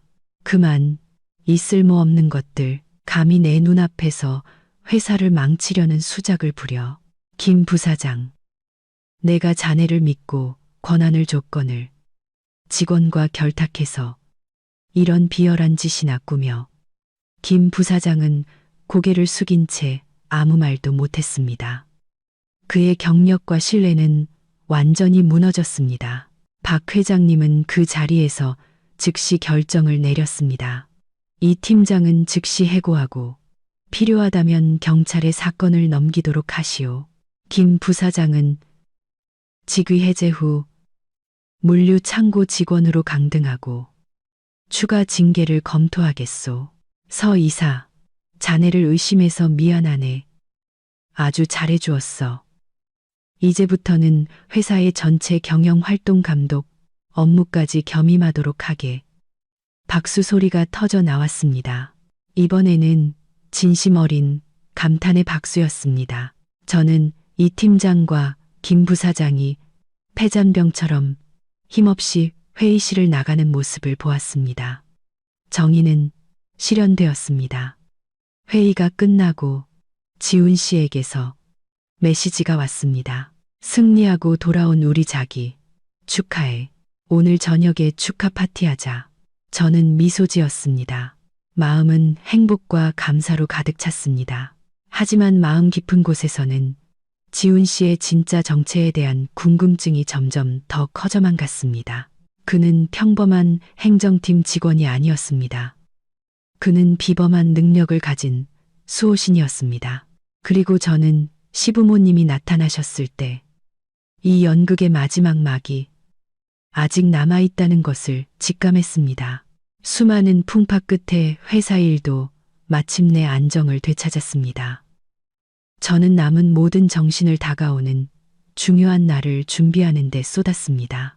부모님은 결혼식 준비를 위해 시골로 내려가셨고, 저와 지훈 씨는 상견례를 위해 서울에 남아 시댁 식구들을 맞이하기로 했습니다. 지훈 씨의 말에 따르면 그의 부모님은 평생 땅만 바라보고 살아오신 순박한 농부로 고향 마을을 떠나본 적이 거의 없다고 했습니다. 그래서 저는 마음의 준비를 단단히 하고 지훈 씨에게도 신신당부했습니다. 어르신들이 낯선 도시에서 당황하지 않도록 우리가 최대한 정성껏 모시자고요. 그날 오후 고속버스가 터미널에 멈춰 섰습니다. 저와 지훈 씨는 미리 나가 기다리고 있었습니다. 멀리서 노부부가 차에서 내리는 것이 보였습니다. 옷차림이 무척 수수했습니다. 아버님은 짙은 갈색 작업복을 입고 낡은 샌들을 신고 계셨고, 어머님은 남색 몸창 바지에 밀짚 모자를 쓰고 계셨습니다. 그분들을 보니 마음이 뭉클했습니다. 고생하신 모습이 시골에 계신 제 부모님을 떠올리게 했습니다. 저는 서둘러 달려가 두 분의 짐 보따리를 받아들며 환하게 웃었습니다. 아버님, 어머님, 안녕하세요. 제가 지훈 오빠랑 결혼할 서윤이에요. 오시는 길에 힘드셨죠? 어머님은 저를 보시더니 온화한 눈빛에 만족감이 어렸습니다. 제 손을 잡으시며 따뜻한 목소리로 말씀하셨습니다. 아가, 반갑다. 우리 아들한테 내 얘기 많이 들었는데 이제야 보는구나. 참 예쁘고 착하게도 생겼네. 아버님은 말이 없으셨지만 온화한 미소로 고개를 끄덕여 주셨습니다. 우리는 두 분을 지훈 씨의 새 아파트로 모셨습니다. 넓고 편리한 집을 보고 두 분은 처음에는 조금 어색해 하시는 것 같았습니다. 하지만 저를 놀라게 한 것은 그분들의 어색함이 아니라 그 후에 이어진 대화였습니다. 저녁 식사는 따뜻한 분위기 속에서 진행되었습니다. 저는 미래의 시부모님께 음식을 덜어드리고 두 분이 어색하지 않도록 농사 이야기를 꺼냈습니다. 올해 시골 농사는 어땠어요? 많이 힘드셨죠? 아버님은 차를 한 모금 마시고 무심하게 대답하셨습니다. 그냥 그렇지 뭐. 논 몇 마지기는 다 소작을 줘서 나는 집에서 주로 신문이나 보고 뉴스나 본단다. 그러더니 갑자기 지훈 씨를 보며 물으셨습니다. 아들아, 아비가 보아하니 미국 인플레이션이 진정될 기미가 보이더구나. 다음 FOMC 회의에서 연준이 금리를 인하할 가능성이 높아. 내 투자 포트폴리오를 재구성하는 게 좋겠다. 채권 비중을 줄이고 기술주나 산업단지 부동산 쪽으로 옮기는 게 더 나을 것 같구나.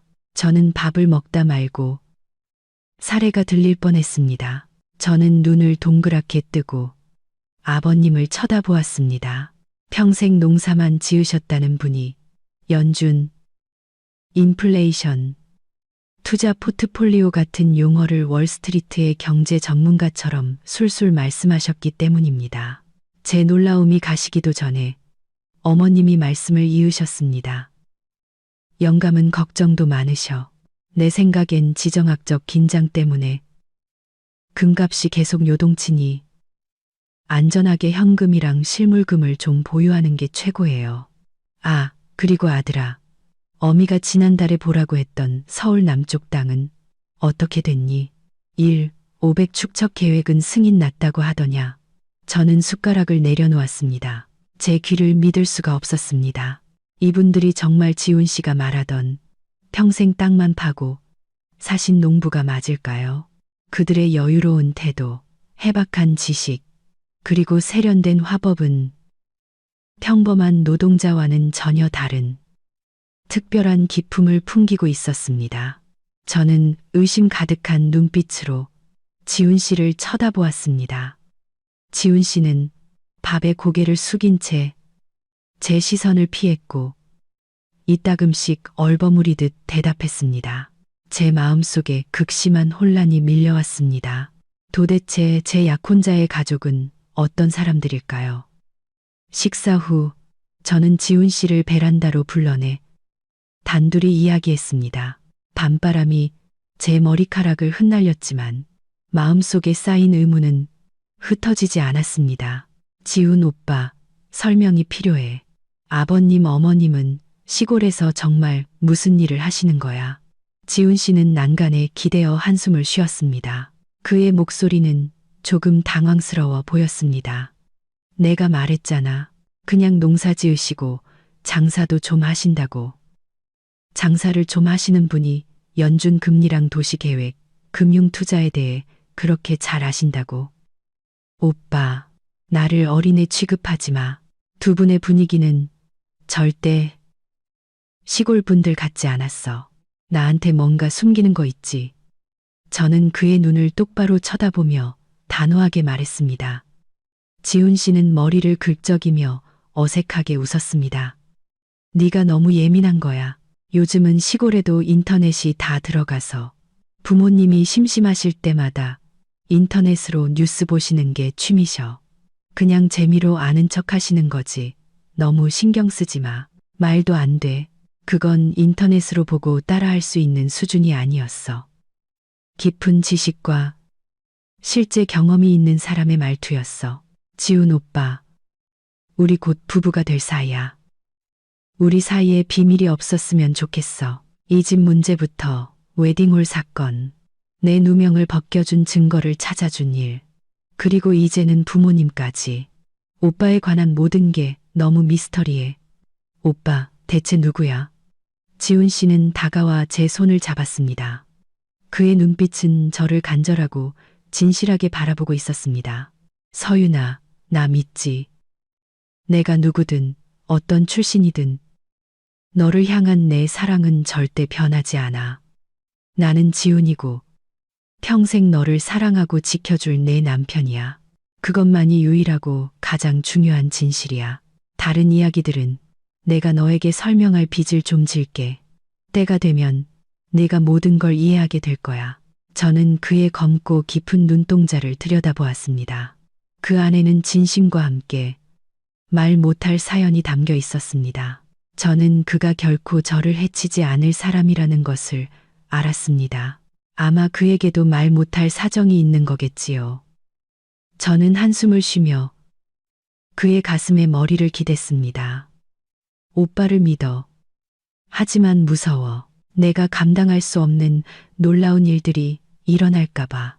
지훈 씨는 저를 꼭 껴안고 제 머리에 가볍게 입을 맞췄습니다. 무서워하지 마. 내가 여기 있잖아. 이제 어떤 폭풍도 너에게 닿지 못하게 할게. 지훈 씨가 저를 안심시켰지만 여자의 직감은 거대한 지진이 앞으로 다가오고 있다고 말해주고 있었습니다. 그리고 그 지진은 제가 생각했던 것보다 훨씬 빨리 결혼식을 딱 3일 앞두고 찾아왔습니다. 그날 아침 제가 일하고 있는데 박 회장님의 비서로부터 회장실로 오라는 전화를 받았습니다. 심장이 쿵쾅거렸습니다. 김 부사장과 이 팀장 사건 이후 회장님께서 저를 개인적으로 부르시는 일은 거의 없었습니다. 넓고 호화로운 회장실에 들어서자 박 회장님은 등을 돌린 채 통유리창 밖으로 도시 전경을 내려다보고 계셨습니다. 회장님, 부르셨습니까? 제가 정중하게 물었습니다. 박 회장님이 의자를 돌렸습니다. 그의 얼굴은 엄격했고 날카로운 눈빛은 상대방의 마음을 꿰뚫어 보는 듯 했습니다. 그는 맞은편 의자를 가리켰습니다. 앉게. 그는 제 쪽으로 하얀 봉투 하나를 밀었습니다. 열어보게. 저는 궁금한 마음에 봉투를 열었고 안에는 수표 한 장이 들어 있었습니다. 5라는 숫자 뒤로 끝없이 이어진 0의 행렬을 보고 저는 숨이 뱄었습니다. 50억 원. 저 같은 평범한 직장인은 평생 꿈도 꿀 수 없는 어마어마한 금액이었습니다. 이게 무슨 뜻입니까? 회장님? 제가 고개를 들고 떨리는 목소리로 물었습니다. 박 회장님은 차를 한 모금 마시고 차분하지만 냉정한 목소리로 말했습니다. 내가 자네에게 주는 일은 결혼 선물이네. 단, 조건이 있지. 당장 그 지훈이라는 녀석과 파혼하게. 저는 얼어붙었습니다. 마치 찬물을 뒤집어 쓴 기분이었습니다. 어째서입니까? 저는 회장님께서 제 선택을 받아주신 줄 알았습니다. 박 회장님은 비웃었습니다. 받아줘. 나는 그저 자네 같은 인재가 아까울 뿐이야. 자네는 미래도 없는 가난뱅이 놈 옆에서 인생을 썩히기에는 너무 아까운 사람이야. 이 돈을 가지고 유학을 가든 사업을 하든 아니면 제대로 된 집안의 남자를 찾든 하게. 한순간의 풋사랑 때문에 평생을 후회하지 말란 말이야. 저는 수표를 보았다가 제 앞에 권력자를 보았습니다. 50억 원은 제 가족의 삶을 완전히 바꿔놓을 수 있는 돈이었습니다. 부모님은 더 이상 돈 걱정을 하지 않으셔도 될 것입니다. 하지만 저는 천천히 수표를 박 회장님 쪽으로. 제 눈빛은 조금의 망설임도 없이 단호했습니다. 회장님, 저를 잘못 보셨습니다. 저는 회장님을 유능한 리더로서 존경하지만 제 양심과 사랑을 팔 수는 없습니다. 지훈 오빠는 돈은 없을지 몰라도 정이 많은 사람입니다. 그는 제가 아무것도 아니었을 때 제 곁을 지켜준 사람입니다. 50억, 아니 500억으로도 그 세월을 살 수는 없습니다. 저는 자리에서 일어나 고개를 숙였습니다. 회장님의 돈은 아주 크지만 제 행복은 값을 매길 수 없습니다. 정중히 거절하겠습니다. 그리고 회장님께서 어떤 방법으로 막으시더라도 저희 결혼식은 예정대로 진행될 겁니다. 저는 등을 돌려 걸어 나갔습니다. 그룹 총수의 분노를 맞이할 준비를 하면서요. 하지만 이상하게도 어떤 고함 소리도 들리지 않았습니다. 제가 뒤를 돌아보았을 때 박 회장님은 미소 짓고 계셨습니다. 아까의 냉정한 모습과는 전혀 다른 온화하고 만족스러운 미소였습니다. 그는 작게 고개를 끄덕이며 제가 알아듣지 못할 말 한마디를 속삭였습니다. 저는 이해할 수 없는 마음으로, 하지만 한결 가벼워진 마음으로 회장실을 나왔습니다. 저는 유혹을 이겨냈고 제 자신과의 싸움에서 승리했습니다. 마침내 결혼식 날이 밝았습니다. 아도니스 웨딩홀은 수천 송이의 생화와 반짝이는 조명으로 동화 속 궁전처럼 꾸며져 있었습니다. 하객들로 가득 찼고 모두들 화려하고 고급스러운 파티 분위기에 감탄했습니다. 저는 순백의 웨딩드레스를 입고 하얀 튤립 부케를 든 채 긴장된 마음으로 신부 대기실에서 기다렸습니다. 지훈 씨가 제 옆에서 손을 꼭 잡아주었습니다. 오늘따라 그는 유난히 잘생겨 보였고 그의 눈은 행복으로 빛나고 있었습니다. 양가 부모님도 모두 참석하시어 환한 미소를 짓고 계셨습니다. 예식은 장엄하고 따뜻한 분위기 속에서 시작되었습니다. 우리는 결혼 반지를 교환하고 케이크를 자르고 샴페인을 따랐습니다. 모든 것이 꿈처럼 순조롭고 완벽하게 진행되었습니다. 사회자가 양가 부모님의 축사를 청하려는 바로 그 순간 연회장 문이 갑자기 활짝 열렸습니다. 검은 정장에 선글라스를 낀 경호원들이 들어와 위험 있게 두 줄로 늘어섰습니다. 하객들은 웅성거리기 시작했고 어떤 사람들은 불길한 일이 생긴 줄 알고 두려워했습니다. 두 줄로 선 경호원들 사이로 한 남성이 걸어 들어왔습니다. 연회장 전체가 경악으로 술렁였습니다. 바로 박 회장님이었습니다. 그는 고급스러운 턱시도를 입고 가슴에는 붉은 장미를 달고 있었습니다. 그의 풍채는 마치 왕과 같았습니다. 저는 당황해서 지훈 씨의 손을 꽉 잡았습니다. 오빠, 박 회장님이야. 왜 여기에 오신 걸까? 설마 결혼식을 망치러 오신 건 아니겠지? 지훈 씨는 미소 지으며 제 손을 부드럽게 감쌌습니다. 진정해, 자기야. 우리를 축복해주러 오신 거야. 박 회장님은 곧장 무대 위로 올라와 사회자에게서 마이크를 건네받았습니다. 그는 모든 하객을 내려다본 다음 사랑과 감동이 가득한 눈빛으로 우리 부부를 바라보았습니다. 그가 말했습니다. 서윤아, 내 남편이 누구인지 알고 있느냐? 그가 말을 이었습니다. 존경하는 내외 귀빈 여러분. 그의 목소리는 낮고 따뜻하게 울려 퍼졌습니다. 오늘 저는 혜성그룹의 회장으로서가 아니라 한 사람의 아버지로서 이 자리에 섰습니다. 연 회장은 숨소리 하나 없이 조용해졌습니다. 아무도 무슨 일이 일어나고 있는지 이해하지 못했습니다. 누구의 아버지란 말인가? 박 회장님은 지훈 씨를 향해 손을 뻗으며 큰 소리로 선언했습니다. 여러분께 신랑을 정중히 소개합니다. 이 자리에 있는 신랑은 바로 제 유일한 아들, 혜성그룹의 합법적인 후계자 박지훈입니다. 박 회장님의 말은 연 회장 한가운데 터진 폭탄과도 같았습니다. 경악의 탄성이 터져 나왔습니다. 사람들은 지훈 씨와 박 회장님을 번갈아 쳐다보며 자신의 귀를 의심했습니다. 저는 그 자리에 못 박힌 듯 서서 지훈 씨를 멍하니 쳐다보았습니다. 지훈 씨, 내 남편이 회장님의 아들이라고. 수천억 대 그룹의 후계자라고. 오빠, 이게 어떻게 된 일이야? 제가 더듬거리며 물었습니다. 지훈 씨는 마이크를 잡고 미안함과 사랑이 가득한 눈빛으로 저를 보았습니다. 서윤아, 그동안 너를 속여서 정말 미안해. 사실 나는 아버지의 아들이 맞아. 내가 집을 나와 허드렛 일을 하고 평범한 회사원으로 살았던 건 모두 아버지가 내게 주신 시련이었어.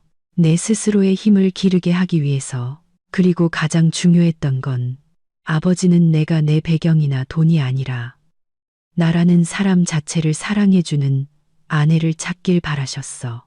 박 회장님이 감동에 젖은 목소리로 말을 이었습니다. 그렇다. 나는 돈 때문에 내 아들에게 접근하는 사람들을 너무나 많이 봐왔다. 나는 재능과 인품, 그리고 강단을 갖춘 무엇보다 진실한 마음을 가진 며느리를 원했다. 그리고 서윤아, 너는 내 모든 시험을 통과했다. 파티에서 나의 물질적인 청혼을 거절한 것부터 회사의 온갖 풍파 속에서도 굳건히 버텨낸 것, 그리고 마지막으로 50억 원의 수표를 거절하고 너의 사랑을 지켜낸 것까지. 너는 우리 박씨 가문의 며느리가 될 자격이 충분하고도 넘친다. 그때 농부 시부모님께서도 무대 위로 올라오셨습니다. 아버님은 어수룩한 표정을 벗어던지고 온화하게 미소 지으셨습니다. 아가야, 미안하구나. 우리가 연기를 너무 잘했지? 우리는 원래 해외에 사는데 하나뿐인 손주가 결혼한다는 소식에 급히 귀국했단다. 우리도 내 마음을 한번 떠보고 싶었지. 그런데 내가 이렇게 똑똑해서 바로 눈치챌 줄은 몰랐네. 저는 눈물을 쏟아냈습니다. 놀라움과 행복, 그리고 벅찬 감동의 눈물이었습니다.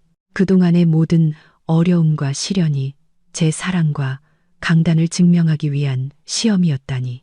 제 남편은 가난한 청년이 아니었지만 그는 가장 순수한 사랑으로 저를 사랑하기 위해 평범한 삶을 선택했던 것입니다. 지훈 씨는 제 눈물을 닦아주고 저를 품에 안았습니다.